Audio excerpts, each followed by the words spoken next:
ese paciente si realmente necesitamos a lo mejor apoyo de una técnica. ¿Ya? Primero, tipos de respiración. ¿Cuánto es la respiración o la frecuencia respiratoria normal del paciente? ¿Cuánto respiran ustedes normalmente en reposo? No haciendo ejercicio, no después de ejercicio. De 12 a 20 respiraciones por minuto. ¿Cómo usted toma la frecuencia respiratoria de ese paciente? ¿Cómo la evalúa?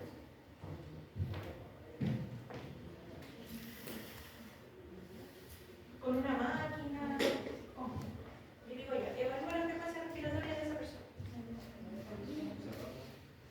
Le digo, le paso celular o que se siente y observo, ¿no es cierto? Nunca le coloque la mano en el pecho porque realmente si le coloco la mano en el pecho, la persona puede que aumente la respiración solo por tener algo o puede que la disminuya, ¿ya? Porque se va a concientizar. El término clínico es la eupnea, ¿ya? Entonces, si un paciente tiene 16 respiraciones por minuto, significa que está bien. Por lo tanto, el término clínico es eupnea, ¿ya? Pero si el paciente tiene sobre 20 respiraciones por minuto, ¿qué es lo que sería? El taquipnea, ¿no es cierto? Hay un aumento de la frecuencia respiratoria. Pero ojo, cuando yo tengo un aumento de la frecuencia respiratoria, la persona visualmente lo veo inmediatamente. ¿Por qué? Cuando respiran rápido, ¿qué pasa con la persona? ¿No es cierto? Cuando si ustedes van a correr, le digo ya, ahora van a correr directo a donde está la secretaria. Van de ida y de vuelta. ¿Cómo va a ser su respiración? Más acelerada. Obviamente va a depender de la persona si a lo mejor tiene, realiza actividad física constantemente y todo lo demás. Pero por lo general uno se agita y utiliza una musculatura accesoria también de la parte del respirar. ¿Ya? El otro término clínico es la bradipnea, quiere decir una disminución de la frecuencia respiratoria. Menos de 12 respiraciones por minuto. ¿Y quiénes respiran menos? ¿O por qué situación se da que uno respira más lento?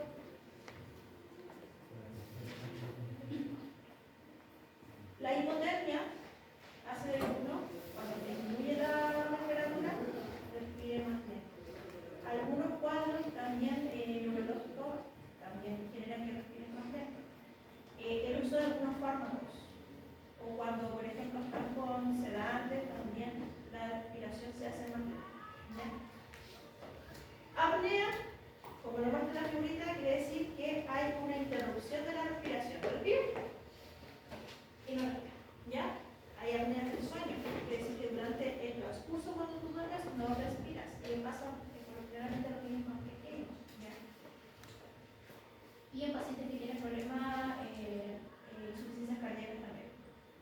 Y la hiperapnea es el aumento de la amplitud y la profundidad. ¿Qué términos clásicos ustedes tienen que saber? La taquipnea, la eupnea, la bradipnea y la apnea. ¿Ya? Esos cuatro es esencial que se lo sepan. ¿Ya? Porque nos pueden preguntar más adelante y probablemente nos van a preguntar en otras clínicas. Ahí está el resumen. La disnea, bueno, que lo vamos a ver después, es la sensación que me falta el aire. ¿Ya? Como que me están apretando el pecho y no puedo respirar. La ortopnea es la dificultad o que me falta el aire, pero cuando están acostados. No sé, todos duermen con la almohada, ¿no es cierto? Pero si les saco la almohada, ¿pueden respirar bien? ¿Pueden dormir bien? Hay algunos que se desesperan. No, no puedo dormir, tengo que dormir con la almohada, semi-sentado, porque si no me ahogo. Ya, por ejemplo, las personas cuando son muy obesas no pueden dormir acostados así, boca arriba.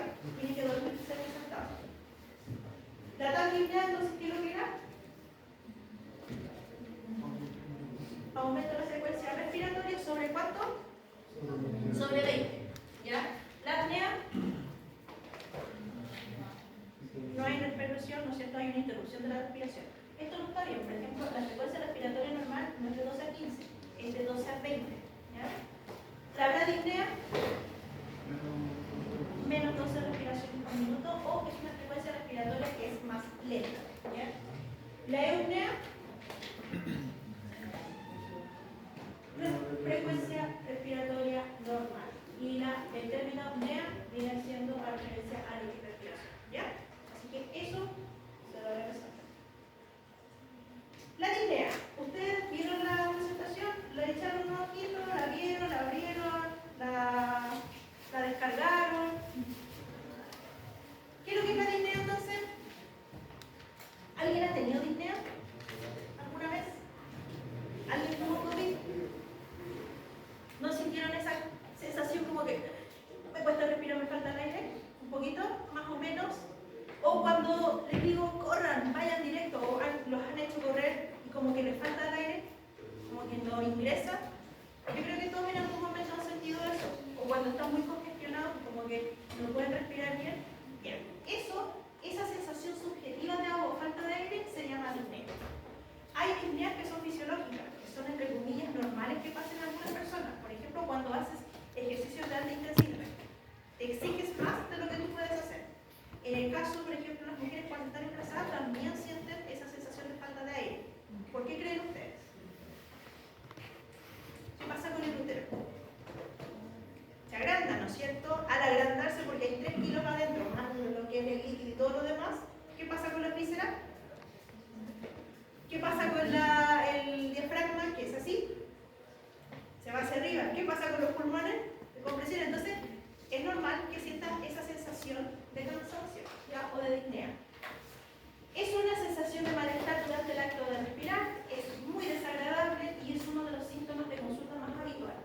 Muchas personas que tienen enfermedades respiratorias como el EPOC, enfermedad obstructiva crónica, o tienen asma, ya el EPOC por si acaso es cuando fuman mucho, ¿ya? Y generan este tipo de patologías, prefieren tener disnea. Pero yo tengo que colocar una cosa que es, ¿le creo o no le creo al paciente? Hay personas, por ejemplo, que tienen ansiedad o crisis de pánico y también generan disnea como que les falta el aire, pero no es porque estén enfermas, sino que porque tienen una crisis, ¿ya? Es una sensación. Entonces, puede que el paciente me esté refiriendo realmente a la disnea o puede que me esté mintiendo, ¿ya? ¿Cómo yo lo describo, si me está mintiendo o no? Es tomando los signos vitales. Cuando hay una disnea real, por lo general la frecuencia cardíaca y la frecuencia respiratoria aumentan. Y en algunos casos, la saturación de oxígeno, ¿se acuerdan de ese oxímetro de pulso? El oxígeno disminuye. Entonces ahí yo voy corroborando lo que evidencio de manera objetiva, más lo que me dice el paciente. También observo cómo es la persona. Si yo les digo que estoy con una disnea muy elevada, pero estoy hablando así como ahora, no le voy a creer mucho. Pero si una persona me dice que está con disnea, entonces dice, pero ¿por qué varió la voz? Puede que sí realmente respira disnea, porque una persona que tiene disnea cambia su forma de, obviamente, actuar, su forma de hablar y también los signos vitales. Entonces ahí ustedes tienen que tener ojo clínico y también hacer la correlación entre lo objetivo y lo que dice el paciente. El término clínico es un término utilizado para caracterizar la experiencia subjetiva de molestias respiratorias que consisten en sensaciones cualitativamente distintas que varían en intensidad. ¿Ya? ¿Puede que refiera disnea? Sí, pero todos van a ser distintos. Unos tienen más disnea y otros menos. Por ejemplo, si yo a ella la mando a correr, puede que ella sienta una sensación mayor de disnea o menor en relación a la compañera que está al lado. ¿Ya? Lo mismo, los que hacen deporte, yo les digo vaya a correr y si les pregunto ¿cuánto disnea siente? Me va a decir 1, 2. No va a sentir tanto cansancio. Quizás versus a otro que nunca hace ejercicio. Entonces, en relación a lo anterior, ¿qué será la disnea? ¿Es un signo, un signo o un síntoma? Un signo. ¿Ya? Y si ustedes tuvieran que definir la disnea, ¿qué es lo que es? Es una sensación de ahogo. Primero que todo, es una sensación y es subjetiva, ¿ya? Y es de ahogo, de falta de aire, y ustedes le colocan después más cosas, para que no se aprendan obviamente todo de memoria. Es el síntoma más frecuente de la enfermedad cardiovascular y pulmonar, porque no solamente refiere a lo respiratorio, las personas con insuficiencia cardíaca también refieren disnea. Y es ahí en donde yo tengo que tener cuidado para todos los que algún día se van a dedicar a, por ejemplo, la parte cardiovascular. Si yo le voy a hacer un ejercicio, tengo que estar evaluando siempre si tiene o no disnea, porque si no, le va a dar un paro cardíaco y hasta ahí no me va a quedar, entonces yo tengo que evaluarlo constantemente. Lo primero, siempre los signos vitales. Y después, con la escala que vamos a ver, tengo que estar monitoreando si ese paciente está bien o no. Con frecuencia se acompaña obviamente de otros trastornos como intercambio gaseoso, circulación pulmonar, mecánica de respiración y alteración en la función cardiovascular. Si una persona refiere disnea, cambia su forma de actuar, su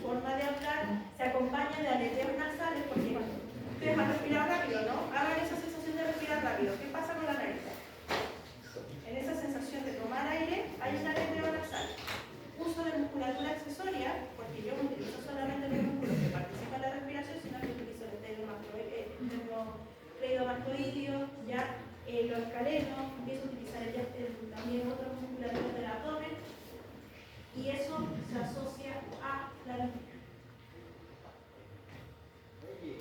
La disnea sí repercute en la calidad de vida de las personas. Hay personas que tienen, por ejemplo, asma o tienen EPOC o insuficiencia cardíaca y no es como muy agradable sentir todo el rato esta sensación de ahogo. Limita las actividades físicas, las actividades de la vida diaria. Por ejemplo, ustedes se pueden agachar bien los zapatos, ¿no es cierto? Se agachan y no tienen dificultad. ¿Se cansa para hacer eso? No, me agacho sin problema. Pero una persona que tiene disnea, el solo hecho de agacharse y abrocharse los zapatos ya le genera esta sensación de falta de ahogo. Y es como que se hubiera ido a correr durante como 3 vueltas en el estadio, ¿ya? Entonces, eso mismo genera que obviamente se aísle socialmente. Le genera un cuadro de ansiedad y insatisfacción con la vida. Eso es lo que sienten las personas que constantemente presentan disnea. Y tenemos varios, los que tienen enfermedades respiratorias, por lo general siempre tienen estos problemas asociados como, no depresión, pero sí que de autoestima, porque no pueden quizás realizar lo mismo que hacen las demás personas. El subir la escalera ya es algo complejo. Y no hay lugar no las personas con disnea que están en la altura de la persona, ¿cierto? Sí, y ahí hay otras disneas. Por ejemplo, si tú vas a altura Putre o a esos lugares del interior, obviamente tú puedes percibir esta sensación de falta de ahogo, pero es normal, obviamente, porque estás sobre el nivel del mar. ¿Han ido al interior alguna vez? ¿No? ¿Ninguno? ¿Hay algunos que han ido y sienten esa sensación de ahogo? Sí, porque obviamente necesitas mayor aporte de oxígeno, que no lo hay. Y esa sensación de falta de ahogo es la disnea. Entonces ahí tú tienes que corroborarlo con la parte clínica. ¿Cuánto estoy saturando? ¿Cuánto es mi frecuencia respiratoria? ¿Y cuánto es mi frecuencia cardíaca? Hay personas que toleran la disnea puede ser fisiológica, ¿ya? Esto es lo que pasa en el brazo. Si ustedes se dan cuenta, está el vientre, arriba, esto no es normal. Esto es lo que pasa con ustedes. Si yo les hago una foto, el sagital a la cama, está el útero, la vejiga, está todo en su lugar, ¿no es cierto? El diafragma, el hígado, el estómago, está todo. Pero cuando hay un bebé adentro, ya, de 3 kilos, más el líquido, la placenta y todo lo demás, porque todo pesa, si se dan cuenta cómo está el intestino, ahí atrás, lo que estaba acá adelante, pasa atrás. Lo que parecía estómago, ahí está el estómago, ya se horizontaliza, por eso que tiene mucho reflujo, tiene que dormir sentadas. ¿Y qué pasó con el diafragma? ¿Bajó o subió? Subió. ¿Qué pasó con el corazón y el pulmón? Todo se comprime hacia arriba. Por lo tanto, esa persona si siente, o por lo menos entre el 60 al 70% de las mujeres embarazadas sienten esta sensación de disnea, ¿ya? Por eso que no pueden abrocharse los zapatitos, por eso que se cansan más subir la escalera o si tienen que caminar más rápido, ¿ya? Imagínense si hay 2 o 3 adentro, entonces cambia la cosa, ¿ya? Y las personas cuando hacen un ejercicio de mayor intensidad, obviamente se cansan, independiente, no, si yo soy deportista, voy al gimnasio, hago de todo, pero también siente esta sensación de disnea que es fisiológica o normal cuando yo realizo algo de alta intensidad. ¿Cuáles son las causas más comunes de la disnea? Acá hay varias. Obviamente no se lo van a aprender, porque no lo voy a preguntar, pero sí se lo van a preguntar después para otras asignaturas, ¿ya? Más adelante. La vía respiratoria alta, a nivel de la vía respiratoria alta, todo lo que viene de arriba, respiratorio baja, a nivel cardíaco, personas que tienen, ¿cómo se llama? Psicogénicas, ¿ya? Entre otras neuromusculares y metabólicas, ¿ya? Por ejemplo, ahí está el asma, que es clásico cuando una persona tiene asma, tiene disnea. Cuando tiene enfermedad pulmonar obstructiva crónica, el famoso EPOC, también tiene disnea. En la parte cardíaca, cuando hay insuficiencia cardíaca, arritmia o isquemia al miocardio, también tienen lo que es una disnea, ¿ya? Reacciones alérgicas, cuerpo extraño, por ejemplo, ustedes están comiendo y no masticaron bien ese brazo de cuello y ese brazo de carne y como que sienten que se ahogan, ¿no es cierto? Ya, entonces ahí tiene la tos, igualmente no elimina tos, pero tiene esa sensación de falta de aire. Cuando hay sepsis, fiebre, anemia, ya, entre otras cosas. Si yo le pregunto al paciente, ¿cómo lo puede referir usted? El paciente va a decir todas estas cosas. Ya, me falta el aire, siento que el pecho está apretado,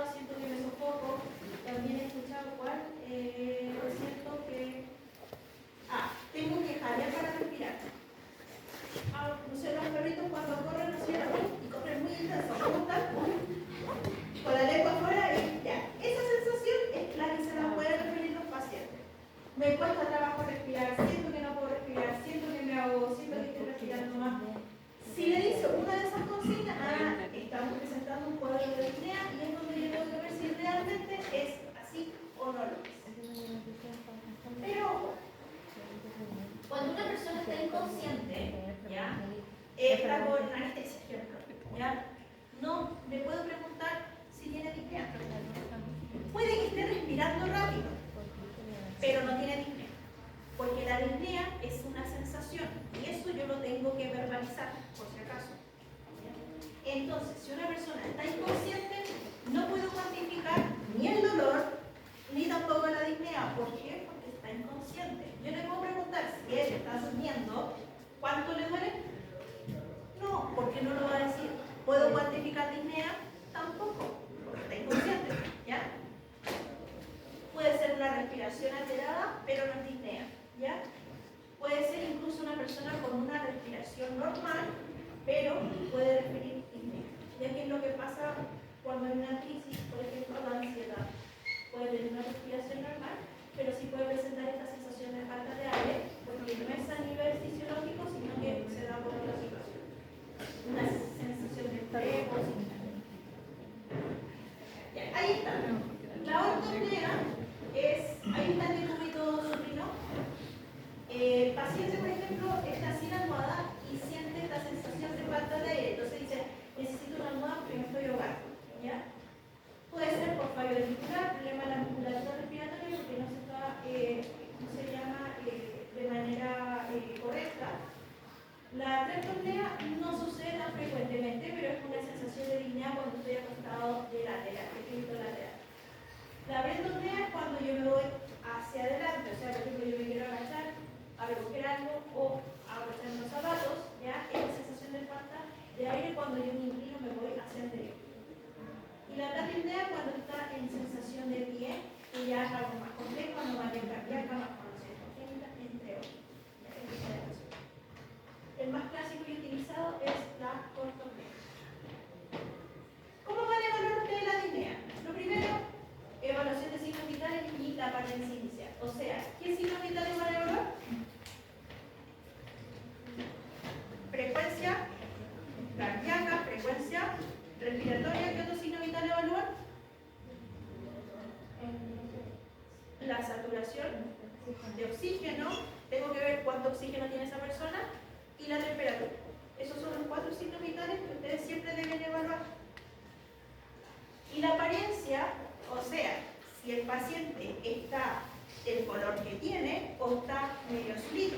Puede que esté azulito en los labios, puede que esté azul en la nariz o azul completo. Entonces ahí me dicen, sí, realmente tiene disnea o no tiene disnea.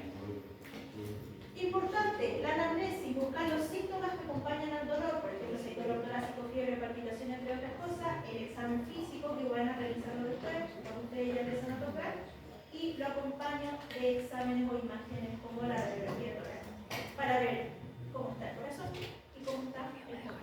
¿Ya? ¿Qué preguntas haría la anamnesis? ¿Por qué es importante evaluar la edad del paciente? ¿Quién tiene más disnea? ¿Los niños, los adultos, los adultos mayores, ustedes, los jóvenes? El adulto mayor posiblemente tenga más disnea que, por ejemplo, lo tienen ustedes. ¿Quién tiene acá disnea en estos momentos? Nadie, porque están todos en reposo y obviamente no están haciendo ninguna actividad de esfuerzo. ¿Ya? El adulto mayor a veces para hablar ya siente disnea. ¿Ya? Entonces igual hay que tener cuidado. Antecedentes médicos. ¿Qué antecedentes médicos pueden generar disnea? El asma, el eco, la insuficiencia cardíaca, entonces, importante que yo pregunte esas cosas. El tiempo de evolución. ¿Hace cuánto tiempo usted tiene disnea? ¿Hace una semana, hace 2 días, hace 3 meses, etc.? El grado de disnea lo vamos a hacer a través de la escala, la fase de la respiración, cuando inspiro o cuando boto el aire, ¿dónde sienten más esa sensación de falta de aire? Y acá sí tienen que preguntar mucho. ¿Qué factores desencadenan esta disnea? Cuando hacen ejercicio, cuando están acostados sin almohada, ¿ya? Cuando va a trabajar, cuando tiene que estudiar, cuando tiene que, por ejemplo, disnea paroxística nocturna significa que cuando ustedes están durmiendo en la noche y de repente de la nada sienten esa sensación de falta de aire, ¿ya? Cuando hay edema en las extremidades inferiores, el tabaquismo, fumar mucho, cada vez que fuma, sí, pero ¿cuánto fuma? 5, 10 cigarros. El uso de medicamentos, ¿qué medicamentos pueden generar disnea? Los opioides, las morfinas, todos los derivados de eso, entre otros ansiolíticos también. Y la ocupación a la exposición laboral o ciertos agentes que pueden generar esta disnea, ¿ya? Obviamente no todos los trabajos son iguales. Entonces, esas son las preguntas que ustedes deberían realizar. Si a usted le toca un paciente que refiere a tener disnea, entonces todas estas preguntas usted va a tener que hacer. Ahí tiene todos los ejemplos, ¿ya? Les va a tocar, les va a pasar un caso, en el caso de cuando sea práctico, les va a tocar disnea, entonces usted va a tener que evaluar y realizar las preguntas de disnea y va a tener que tomar apunte de todas esas preguntas, ¿ya? Tiene aproximadamente 10 minutos para realizar la mayor cantidad de preguntas posible y usted obviamente va a tener que determinar qué tanta disnea tiene ese paciente. ¿Qué escala utilizamos para la disnea? La clásica, la disnea, la escala de Born modificada, porque ya está la escala de Born, pero después se trabaja con la modificada, la escala de la disnea según el MRC y la escala de la disnea. Esta escala yo se las pedí. Ahí está el ejemplo, ¿ya? Esta escala me sirve para observar, así como ustedes evalúan la escala visual para el dolor, cuánto cansancio tiene usted en relación a, por ejemplo, la percepción del esfuerzo que tiene usted frente al ejercicio tal. Por ejemplo, si le digo que baje la escalera rápidamente, sube la escalera rápidamente, yo voy a decir, no, yo siento 1/3. Entonces, ¿cuánto es su relación o la percepción de su esfuerzo? Es ligero, ¿ya? Esto permite evaluar de alguna forma la disnea, pero también se relaciona con el esfuerzo que uno hace con una actividad. Y le doy un valor para cuantificarlo y hacerlo entre comillas más objetivo. Va del 0 al 10. Usted se lo puede preguntar verbalmente del 0 al 10. ¿Cuánto cansancio siente? 0, 8, 10. Pero hay personas que no comprenden, entonces yo le voy mostrando esto y de esa forma la persona va entendiendo mejor. Ese es uno. ¿Ya? Hay otra que es así y que lo tienen los gimnasios mayormente. Entonces, lo han visto pegado en alguna parte o los gimnasios deberían tenerlo. Porque si yo estoy trabajando con código público, debería tener y hasta dónde puede llegar esa persona, porque hay personas que se exigen más y por eso después tenemos resultados fatales, ¿ya? La idea es cuál es la percepción a ese esfuerzo, del 0 al 10. Yo tengo un 7. ¿Qué significa? Que entre mayor número va a percibir más intenso esa actividad. La escala modificada permite evaluar la percepción del esfuerzo y la dificultad respiratoria, permite evaluar la disnea, que es una dificultad respiratoria, y permite calificar de manera más subjetiva, ¿cómo se llama? Y cuantificable la severidad de la disnea. Cuando se trabaja con personas con insuficiencia cardíaca, yo tengo que tener esta escala siempre pegada a la pared, porque cuando hacen una actividad, por ejemplo, no sé, vamos a hacer sentadillas, le pregunto, ¿cuánto siente? Un 5. Pero después le vuelvo a preguntar un 8, entonces yo tengo que bajar la intensidad de mi ejercicio. Esta escala también es la escala de Born modificada, si ustedes se dan cuenta, va del 0 al 10, ¿ya? Pero la diferencia es que tiene unos dibujos y que a través de esos dibujos yo le voy dando un significado. Por ejemplo, si dice 7, aún puedo hablar, pero por poco tiempo, porque siento bastante cansancio. Si yo le digo 10, estoy exhausto, no puedo más, quiere decir que hasta ahí nomás ya la persona no me puedo seguir aumentando la intensidad de ejercicio. Pero si la persona me dice, aún no noto el cansancio, pero ya empiezo a respirar más rápido, ¿en qué número estará? En el 2,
cuando obviamente no está ahí. La misma que la anterior, ahora está con dibujos. Y ahí más fácil para ustedes. Esas son cuando es eso, para cambiarse o realizar la actividad de la vida diaria, cuando tienen que subir una escalera, por ejemplo, cuando tienen que caminar más de 100 metros después de pocos minutos. Esta escala va siempre del 0 al 4, es más fácil de cuantificar, y útil para la línea en pacientes como enfermedades respiratorias como el ECO.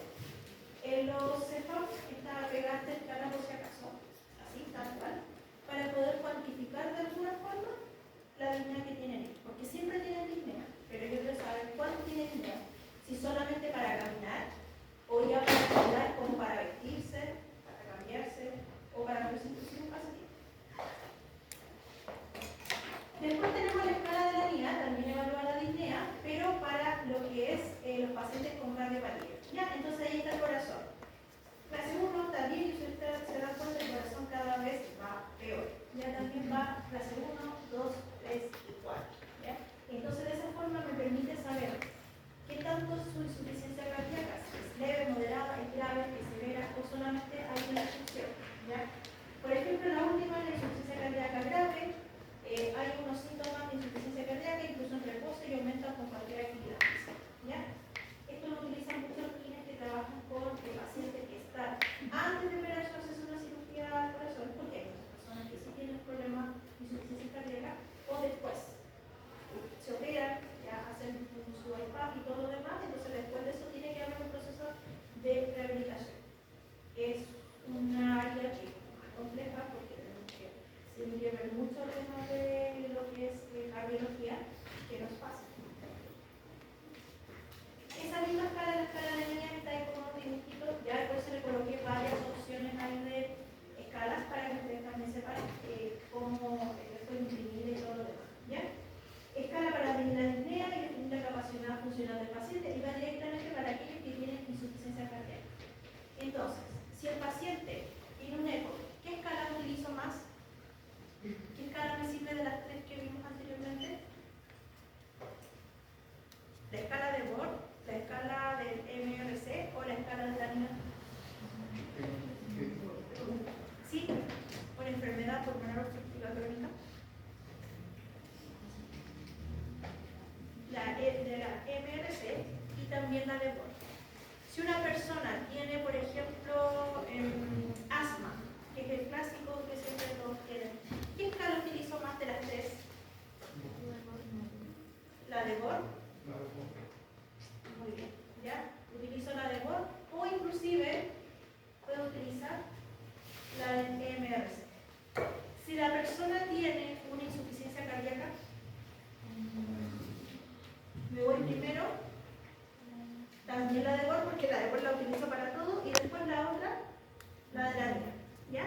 Entonces por eso dice, la de Borg, cuando dice apnea, siempre utilizo esa, pero también después tengo que utilizar la otra para poder descartar o ver cuál es mi plan de intervención o cómo puedo evaluar realmente a esa persona, ¿ya? Por eso que existen muchas escalas, de hecho ustedes pueden, hay más, pero esas son las clases que uno tiene que saber diferenciar para cuándo utilizo esa y cuándo no lo utilizo.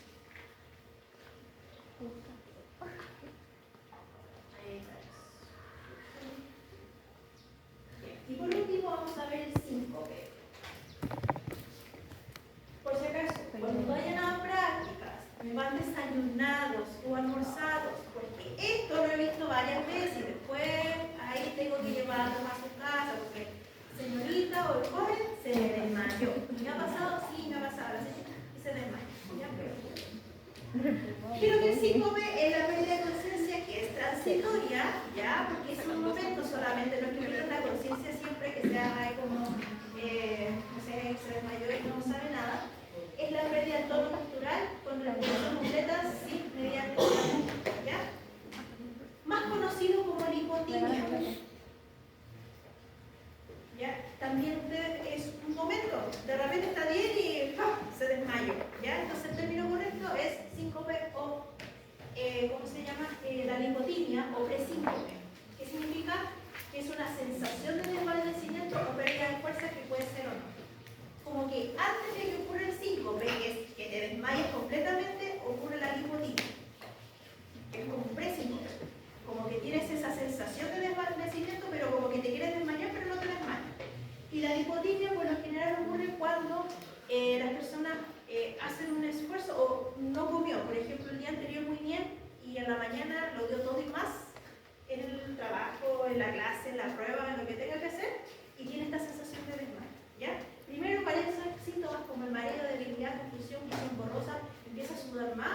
¿ya? Las náuseas, se vuelve muy pálida, bradicardia y se me desmaya, ¿ya? Y se ha pasado. No hemos tenido alguna práctica, por lo generalmente género femenino, que se han desmayado porque no tomaron desayuno. Entonces, claro, levantó al paciente, la interrogaron todo y cuando de repente la vemos está como pálida, en un rincón y se nos desmaya, ¿ya? Pasa. En los pacientes también, por eso que uno tiene que ser muy observador. ¿Hasta cuándo sí voy a hacer con ese paciente y hasta cuándo? Si yo veo que el paciente está como sudoroso, su respiración está más lenta, está medio pálido, no le puedo exigir más, ¿ya? Entonces por eso que tienen que tener ojo ahí. El síncope es causado por una hiperfusión cerebral global y una disminución del flujo cerebral que puede ser causada por una hipotensión sistémica o una disminución del flujo regional. Ustedes están acostados, ¿no es cierto? Y no sé si le han dicho, o de repente tembló, y se paran rápidamente, ¿no sienten esa sensación como que, se me movió el piso? Ya. Cuando ustedes están acostados, la circulación está así, está completa, pero cuando ustedes se tienen que levantar rápido por cualquier emergencia, el cuerpo tiene que tener la capacidad de todo el retorno venoso pasar por todo el cuerpo y llegar hasta el cerebro, pero pasa que llega hasta cierta parte y no sube al cerebro.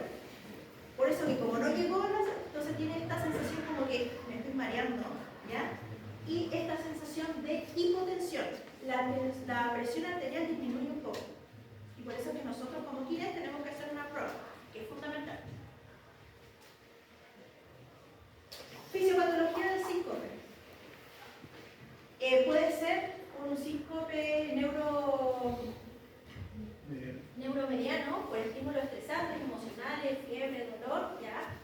Estímulos que de repente aparecen de la nada.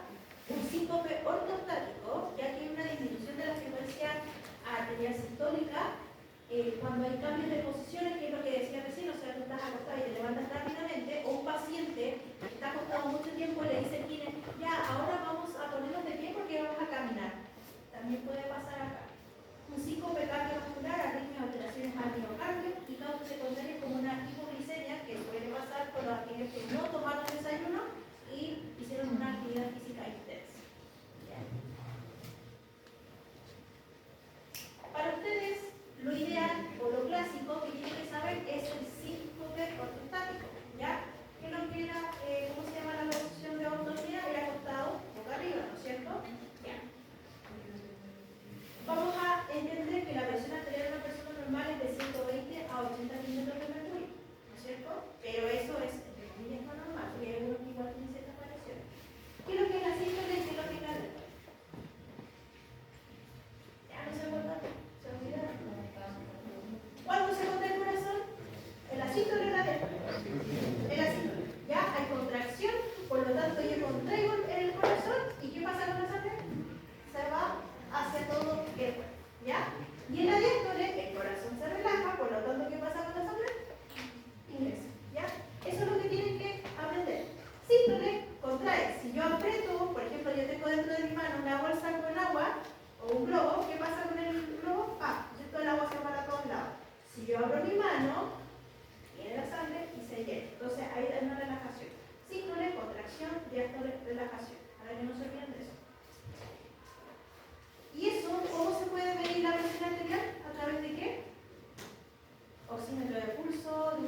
llegar y decir, ya, ahora nos vamos a sentar, que es el gran error que cometen muchos. Lo primero que yo tengo que hacer es evaluar los signos vitales. En el momento, al sentarnos y al colocarlo de pie. ¿Ya? Es una prueba que uno tiene que hacer. Y esa prueba se llama la PTO, la prueba de la tolerancia ortostática. ¿Ya? Que es, varios se olvidan de evaluar esto, pero ustedes, ojalá que no, porque también se les pregunta mucho. Cuando estén en cama los pacientes, estén acostados, usted evalúa todos los signos vitales. Luego ese paciente lo van a sentar. Lo vuelven a evaluar, la presión arterial. ¿Ya? Y le pregunta, ¿cómo está? ¿Está bien? ¿O está mareado? ¿Visión borrosa? Y el paciente te va a decir, no, estoy bien. O te puede decir, ¿sabes qué? Me mareé. Porque lleva tanto tiempo acostado que solo el hecho de sentarse, el flujo sanguíneo no se distribuyó de manera uniforme. Si yo veo que mi paciente tiene una disminución de su presión arterial, ya sea en la sístole o la diástole, entonces ahí yo determino, si es mucho, yo no lo puedo colocar de pie, porque ese paciente va a dar el primer paso y se va a desmayar. ¿Y quién va a tener el error ahí? ¿El paciente o ustedes como evaluadores? Ustedes. Por eso es que es importante evaluar al paciente. Porque muchos llegan, sientan al paciente, ¿está bien? Sí, pero el paciente puede referir, porque se puede decir, pucha, llevo tanto tiempo acostado, lo único que quiero es caminar. Y va a decir, sí, me siento bien, pero no lo evalúa. Lo colocan de pie y los pacientes se caen. Y ahí, como estudiante, ustedes le van a decir, afuera. Porque no creo que a ninguno de ustedes les gustaría que sus familiares lo cuenten, ¿no es cierto? Entonces, por lo mismo, uno tiene que evaluar. La PTO, o la prueba de la tolerancia ortostática, por si acaso, es lo que ustedes tienen que hacer siempre para evaluar a un paciente antes de colocarlo de pie. Es una prueba para evaluar la respuesta hemodinámica del organismo a los cambios de posición, ya que es lo que vimos recién. Si hay una disminución, o va a ser la prueba positiva, cuando disminuye la presión arterial sistólica de 20 milímetros de mercurio y la diastólica de 10 milímetros de mercurio. Ejemplo. Si ustedes toman la presión arterial de este paciente,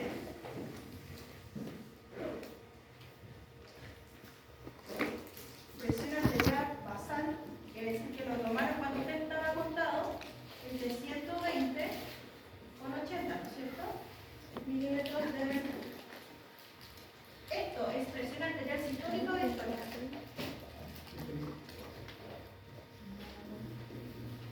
Y esta es la parte con la diástole. ¿Ya? Entonces usted a su paciente le dice, siéntese. Se sienta y vuelve a tomar la presión arterial.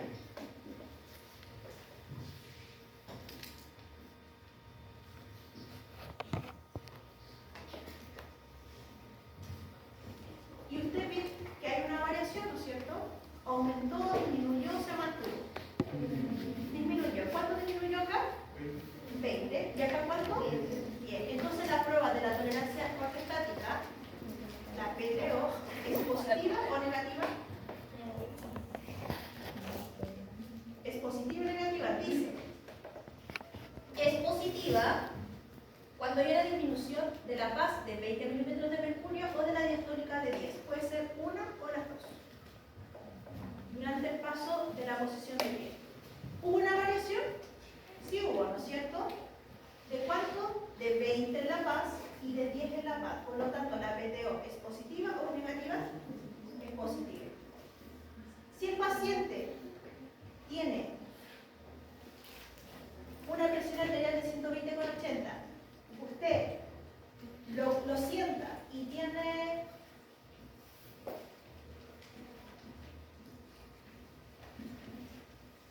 esto. ¿Cómo es la PTO? Negativa. Por lo tanto, ¿yo lo puedo poner de pie?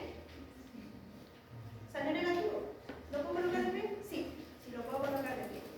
Si sale positiva la PTO, ¿usted lo coloca de pie? ¿Se arriesga a colocarlo de pie? No, hasta que no esté estabilizado. Porque lo único que puedo generar es que el paciente